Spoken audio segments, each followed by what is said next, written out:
نمازیں پڑھو، نمازیں پانچوں وقت، جو کچھ کماتے ہو دکان مکان جائیداد منقولہ غیر یہ کچھ آپ کا نہیں ہے، نماز یہ آپ کی ہے، یہ کسی نومنی کو بھی نہیں ملے گی، مرو گے تیری قبر میں روشنی بن کے آئے گی، اور ابھی زندہ ہو پڑھ لو نماز۔ سرکار مدینہ علیہ السلام ایک دن حضرت ابو ہریرہ کے ساتھ شہر مدینہ سے باہر نکلے، بس ایک قبر دیکھی، آقا فرماتے ہیں ابو ہریرہ تم لوگ جو جلدی جلدی 2 رکعت نماز پڑھ لیتے ہو نا، یہ جب سے انتقال کیا ہے اللہ سے ریکویسٹ کر رہا ہے یا اللہ پھر سے ایک بار دنیا میں بھیج دے، پھر سے 2 رکعت نماز پڑھنے کے لیے۔ سن ابو ہریرہ قیامت تک اس کی یہ التجا پوری نہ کی جائے گی،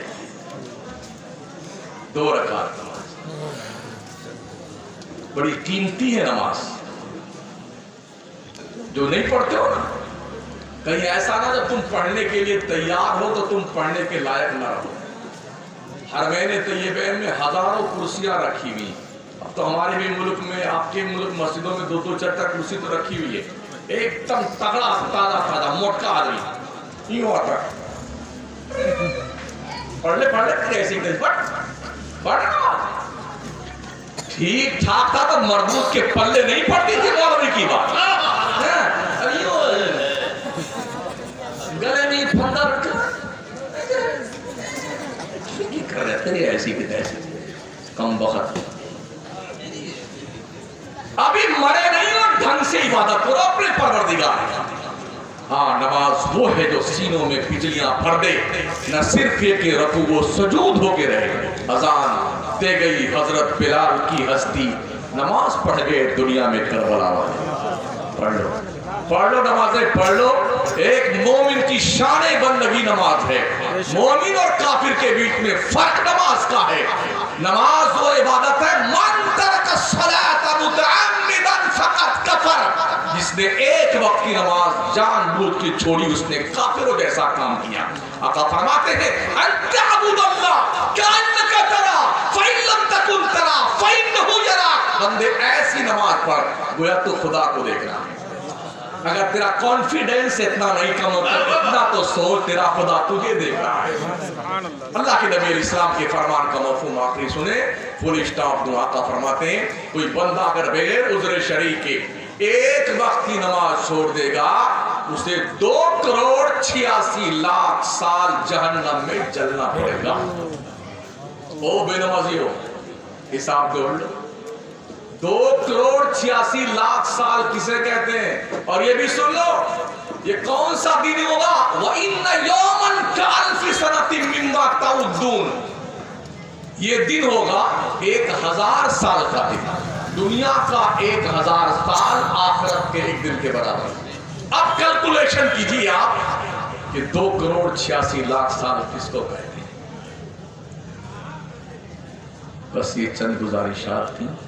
بچوں کو پڑھائیے، زبان کی حفاظت کیجیے، نظر کی حفاظت کیجیے، شرمگاہوں کی حفاظت کیجیے، دل کی حفاظت کیجیے، سب کے حقوق ادا کیجیے، ملک کا بھی حقوق آپ پر ہے، پڑوسیوں کے حقوق آپ پر ہیں، ملی سماجی یہ سب حقوق آپ پر عائد ہوتے ہیں، سمجھ رہے ہیں؟ بڑوں کا حق ادا کیجیے، چھوٹوں کا حق ادا کیجیے، حلال کمائیے، حلال کھائیے، حلال کھلائیے، 5 وقت کی نماز جماعت کے ساتھ سنی امام کی اقتداء میں پڑھیے، سمجھ رہے ہیں؟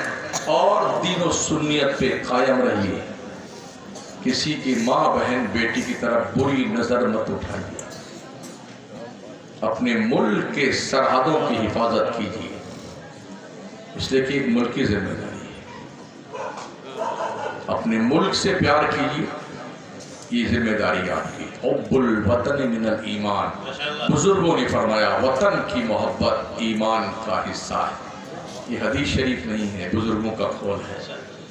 تو اس لیے بڑے ادب سے آپ سے عرض ہے، حاجی صاحب قبلہ جناب رجب علی صاحب، ہاں ماشاءاللہ اللہ برکت عطا فرمائے، ان کے بھائیوں کے بیچ میں سب کے بیچ میں آپس میں اتحاد و اتفاق پیدا فرمائے، اسی طرح سے انہیں ہم سب کو اللہ شاد و آباد رکھے، آمین۔ بزرگوں کا سایہ کرم اللہ دراز فرمائے، سادات کرام جلوہ فرما ہیں، اللہ انہیں دیر تک عمر خضری عطا فرمائے آمین۔ تاکہ ان کے فیض و برکات سے ہم سب مالا مال اللہم آمین۔